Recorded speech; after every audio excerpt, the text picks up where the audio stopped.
Memórias Sangradas, Vida e Morte nos Tempos do Cangaço. O Ricardo está aqui com a gente, ele é autor do livro que traz fotografia, traz história, traz contexto, né?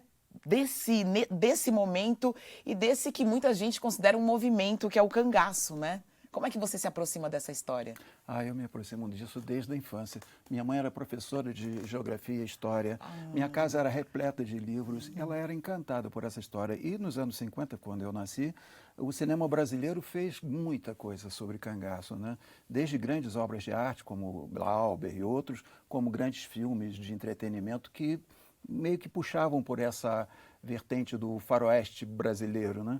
Faroeste brasileiro. Então isso para mim me alimentava essa fantasia, esse interesse por esse assunto, embora eu more no Rio de Janeiro, tão distante dessa realidade sertaneja, mas eu, como jornalista já adulto, fui tantas vezes ao Nordeste que uma das vezes fazendo uma matéria sobre o Rio de São Francisco, desde Minas até o oceano, por uma revista europeia, passando por essa fronteira aí desses estados, Pernambuco, Bahia, Sergipe, Alagoas, eu soube que havia contemporâneos ainda vivos, que para mim era uma surpresa. E imagino para todos nós que moramos aqui no Sudeste ou fora dessa realidade, é sempre uma surpresa.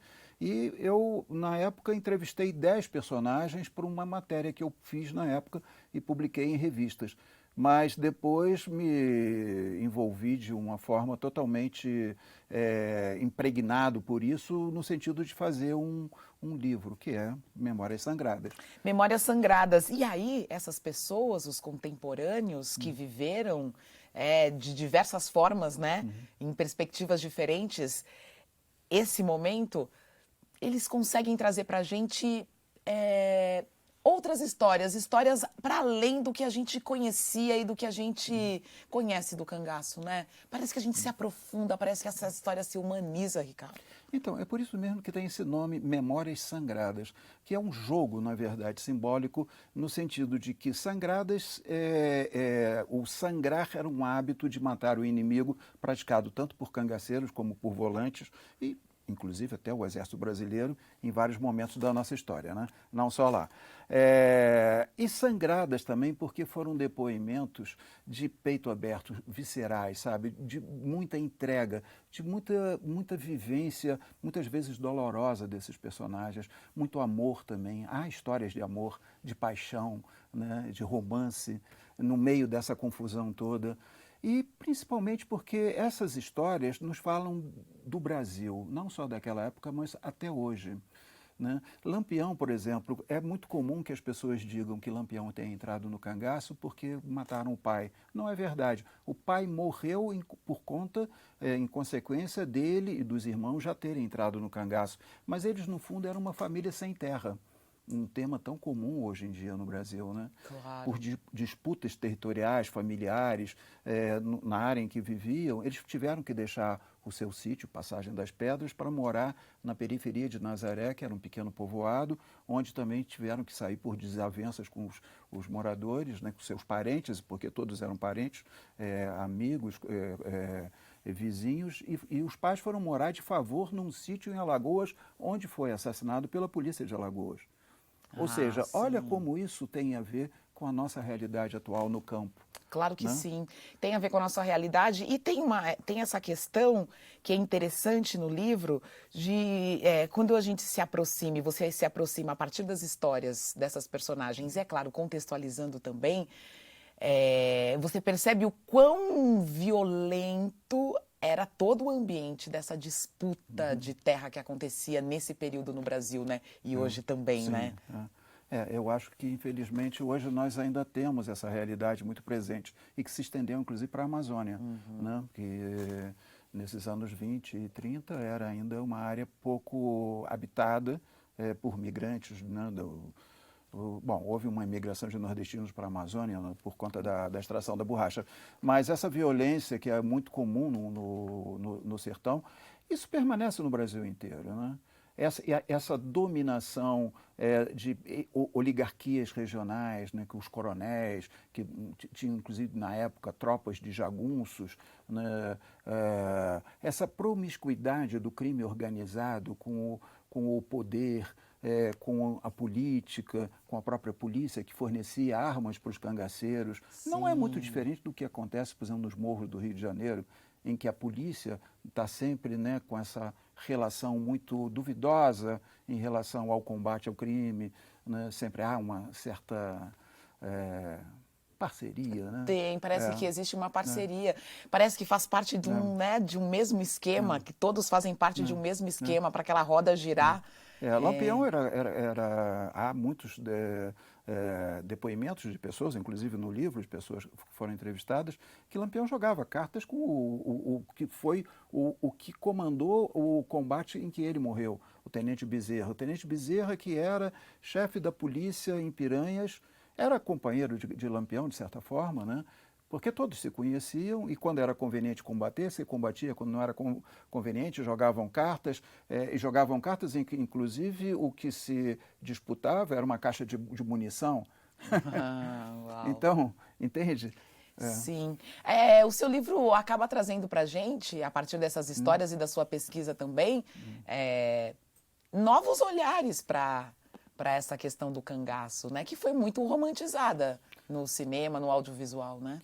Eu acho que o cangaço, ele representa um aspecto da sociedade brasileira, embora seja muito regional, muito presente ainda no sertão, mas que por conta dessa interpretação da indústria cultural, do cinema, não tanto da literatura, mas a música, né, que sempre também torna as coisas um pouco mais fantasiosas, fez com que parte da população brasileira que não habita o sertão tem uma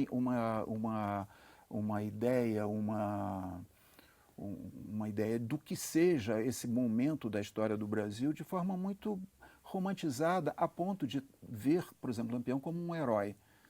Você não acha que ele é herói? Não, e nenhuma das pessoas envolvidas na época acha isso. O que há as pessoas que eu entrevistei, que faziam parte do cangaço, ou outras pessoas como coiteiros eram as pessoas que apoiavam, né, que davam apoio logístico, todos são unânimes em dizer, Lampião era uma pessoa muito gentil, era uma pessoa muito cordial e muito fiel aos seus comandados, os seus amigos, embora tenha mandado matar muitos deles, né, por motivos os mais variados. Mas no trato pessoal era uma pessoa muito gentil. Ao contrário de muitos deles que eram pessoas mais brutas e pessoas mais rudes no trato, inclusive com as próprias mulheres, né? Muitas mulheres que entraram no cangaço foram sequestradas para isso e muitas, inclusive, foram mortas por seus companheiros. Sim. Não muitas, mas algumas. Ou seja, toda essa violência desse mundo sertanejo, na verdade, você pega Lampião, era uma pessoa que se diferenciava no seu trato, na sua forma de agir. Mas os crimes cometidos, você não pode tratar como um personagem, como um herói. Eu acho, já foi dito, né, que pobre dos países ou dos povos que precisam de heróis. Nós não precisamos de heróis, nós precisamos ver esses personagens, esses fatos históricos, para entendermos, inclusive, quem somos nós hoje. Pois é, alguns personagens chegam mesmo glamorizados, né? Apesar da gente entender que eles estão dentro de um contexto ali de resistência, de alguma forma, é um contexto de resistência. A gente pode dizer isso? Eu acho que mais de sobrevivência. De sobrevivência. Cangaceiros, ao contrário, por exemplo, de forma assim, um pouco artificial, a classificação do que seriam jagunços, cangaceiros. Jagunços geralmente eram pessoas armadas, grupos de pessoas armadas que estavam sob o comando de coronéis ou de políticos, prefeitos que tinham ali um domínio territorial. Então, esses grupos de jagunços tinham uma ação muito mais de proteção patrimonial, dos interesses dessas famílias. Cangaceiros, ao contrário, eles eram totalmente nômades, não tinham essa relação de se fixar num ponto, embora alguns tenham sido mais cangaceiros, há muitos, não só Lampião e Corisco, esses mais conhecidos. E tanto que eu no livro digo que Lampião era um coronel nômade, né, porque ele tinha poder. Né? E outra coisa, os cangaceiros sempre se beneficiaram do apoio que esses coronéis davam a eles. nunca lutaram contra os coronéis, muito ao contrário. Os coronéis os municiavam com armamento, com alimentação, com hospedagem, e muitas vezes os cangaceiros faziam o jogo do interesse deles contra outros adversários ou contra, inclusive, a população pobre, né? Sim. Essa questão, né, envolve inclusive o próprio Padre Cícero, né, que é uma pessoa que é vista hoje como uma pessoa santa, né, e que foi excomungado pela Igreja Católica na época. A Igreja Católica não o expulsou, mas o desconsiderou como padre. E o Padre Cícero, que poucas pessoas sabem, foi prefeito de Juazeiro. Uau. E associado com o coronel Floro Bartolomeu, convidaram Lampião a se juntar aos batalhões patrióticos para lutar contra a Coluna Prestes, que para eles representava uma ameaça de mudança dessas estruturas sociais, né? Aquele perigo que vinha lá do sul, que eles já na época classificavam os comunistas, quando não eram. Prestes na época nem sequer era comunista.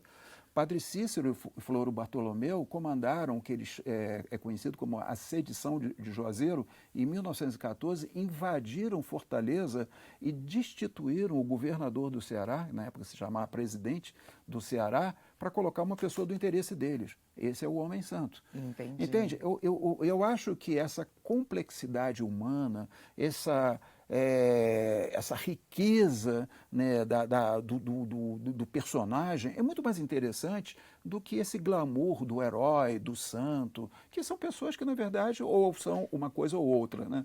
É verdade. Eu estou lembrando aqui da música do Chico Science, que ele fala um pouco da questão do cangaço, e ele diz que é um banditismo por necessidade, banditismo por pura maldade ou banditismo por uma questão de classe. Sim, tem todas essas nuances, você acha? Bom, porque o cangaço envolve uma série de várias outras pessoas, né? Por exemplo, houve um cangaceiro chamado Jesuíno Brilhante, aliás, acho esse nome muito bonito.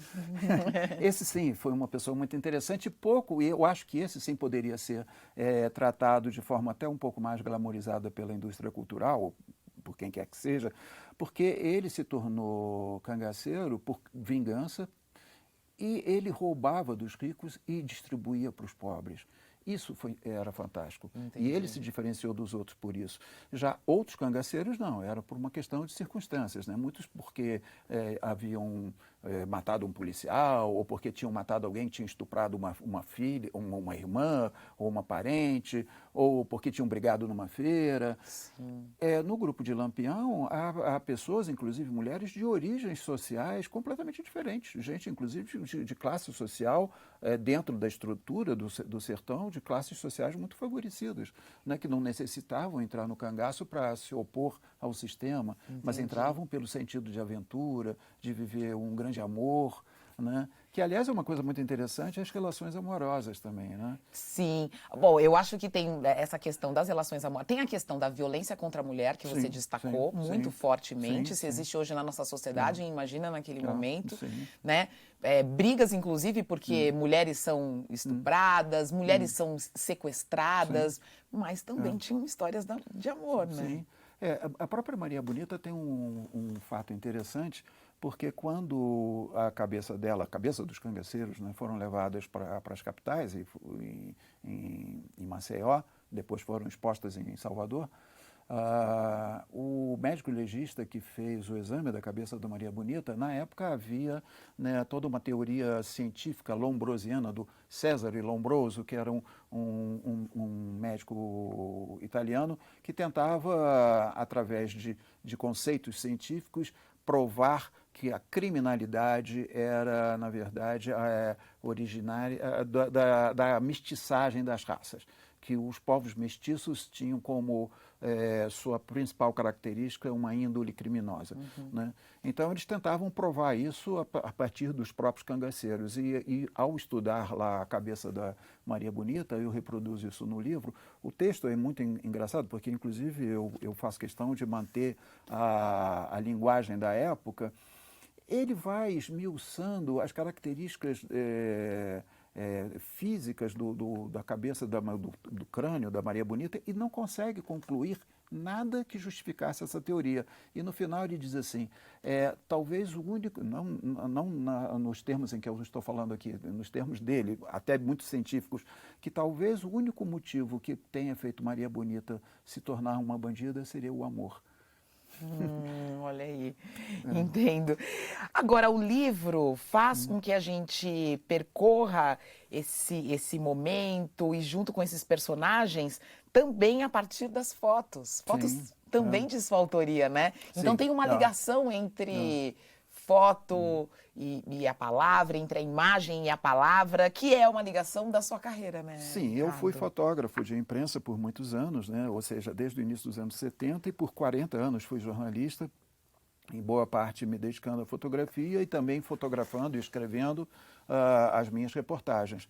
E quando eu já, um pouco distante desse mercado de trabalho de jornalismo, eu mergulhei nesse projeto do livro como uma continuidade do meu DNA de jornalista, que a gente não perde isso, né, e fazer desse livro uma grande reportagem. E uma grande reportagem que eu gosto de usar imagem e palavra para contar histórias, né? Uma grande reportagem que você entrevistou muita gente durante 10 anos. Foram 10 anos? Eu comecei em 2007. Como eu disse antes, eu estava fazendo essa reportagem no Rio São Francisco e ali eu me vi diante desses 10 personagens, fiz isso em forma de reportagem, que foi publicada em algumas revistas, e depois em 2015 eu convidei a Luciana Nabuco, que é minha mulher, e que me acompanhou nesse trabalho, e nós fizemos 11 mil quilômetros, esses 11 mil quilômetros contados nos carros alugados.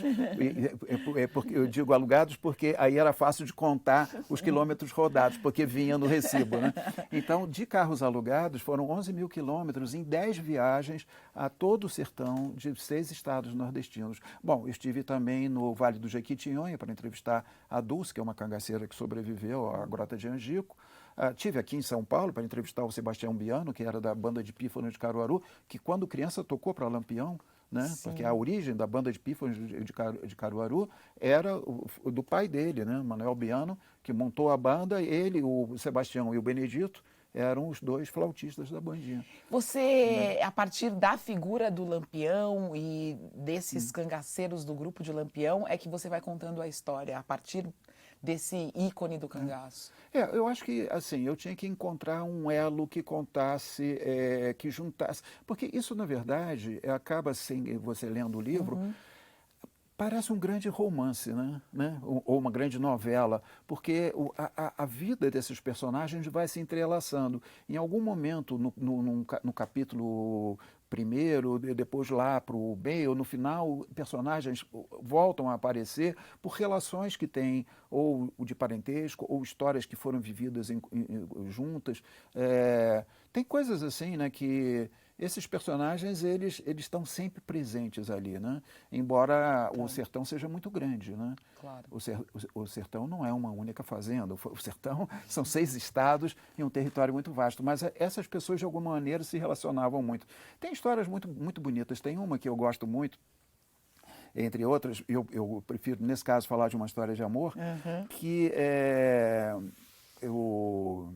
o senhor Neco de Pautilha. Olha os nomes são Os lindos, nomes né? são lindos. E é engraçado porque é uma tradição sertaneja também de sempre criar um nome que se refere à sua origem. Pautilha é a mãe, o Neco de Pautilha, Neco filho de Pautilha. Sim, a ancestralidade está sempre ali, Sempre né? presente, né? E com muito orgulho, né? As pessoas têm esse prazer em ter essa relação, né, da sua origem.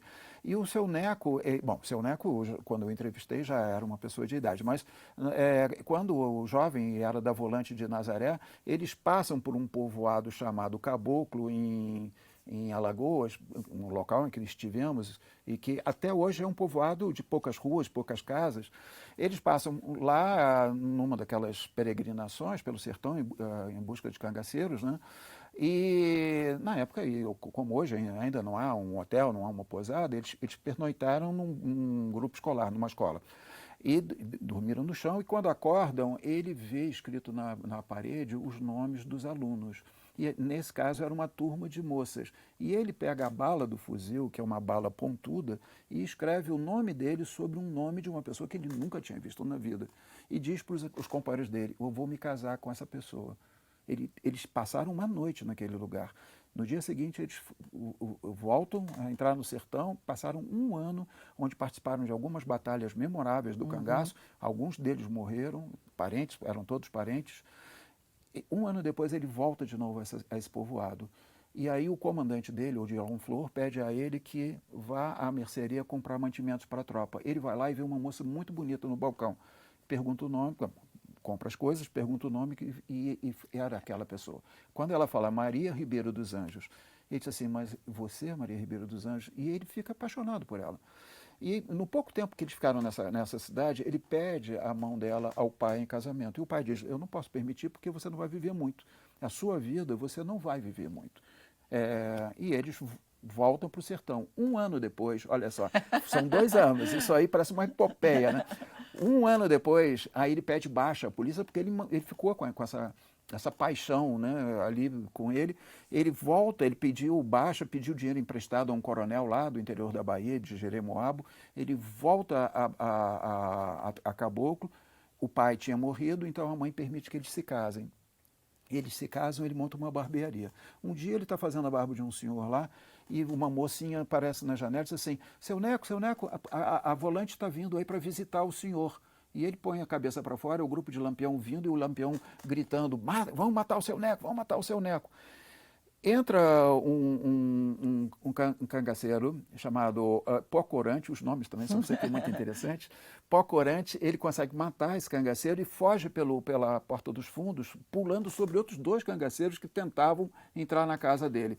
Ele corre quilômetros e quilômetros na Caatinga, achando que iam pegar ele em algum momento, mas consegue escapar. A mulher dele, que estava de resguardo, a Maria Ribeiro dos Anjos, Mariquinha, ela estava vendo tudo pela janela de uma outra casa e foge pelos fundos também. E corre descalça, de resguardo, né? E, por sorte, os 2 se encontram a quilômetros de distância. Eles ficaram casados 80 anos. Ela está viva ainda com mais de 100 anos, ele já morreu. Então você vê, né, são sobreviventes e são pessoas que no meio dessa violência toda, no meio dessa dificuldade toda de você viver num ambiente desse, né, quer dizer, havia amor, havia paixão, né, havia, e há ainda, né, porque a dona Mariquinha, por exemplo, até hoje tem 2 alianças no dedo, né, a dela e a dele, né. Então, sabe, isso são exemplos para nós que vivemos numa cidade assim, né, Rio, São Paulo, com tantos problemas, com tanta violência também, né, a gente esquece que a gente vive em ambientes tão violentos.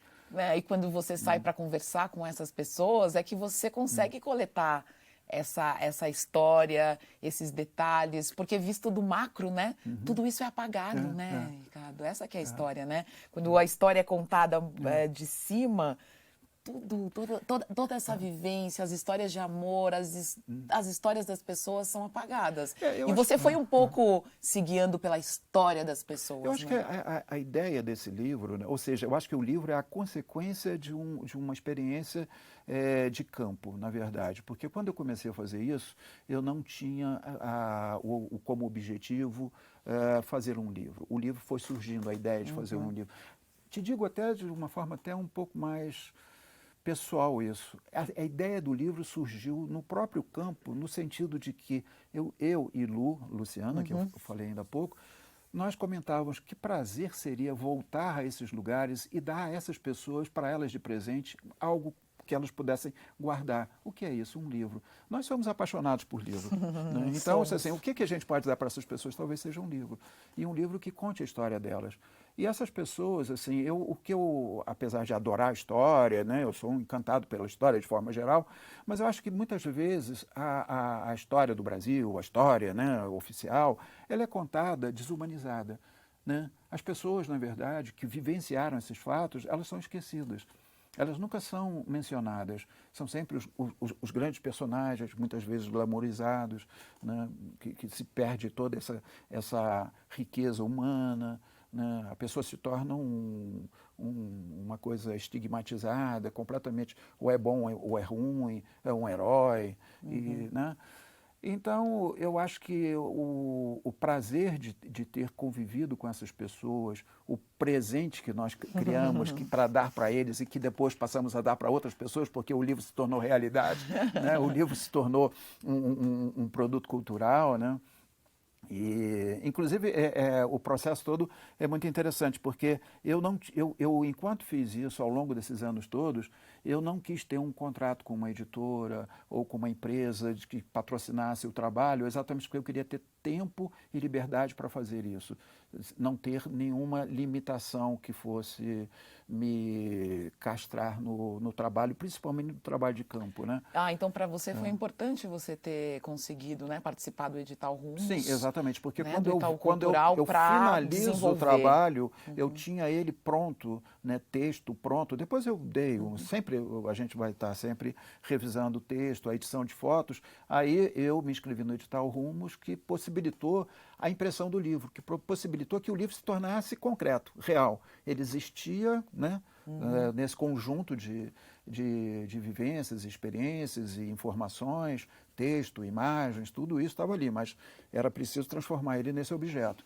E o Rumos foi quem possibilitou isso. E a editora Olhares, que publicou o livro, porque era necessário também ter uma editora para colocá-lo no mercado como um livro, né?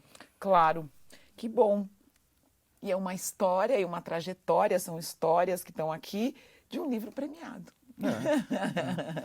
Ele agora participou da convocatória de fotolivros do Moreira Salles, do Instituto Moreira Salles, foi finalista também.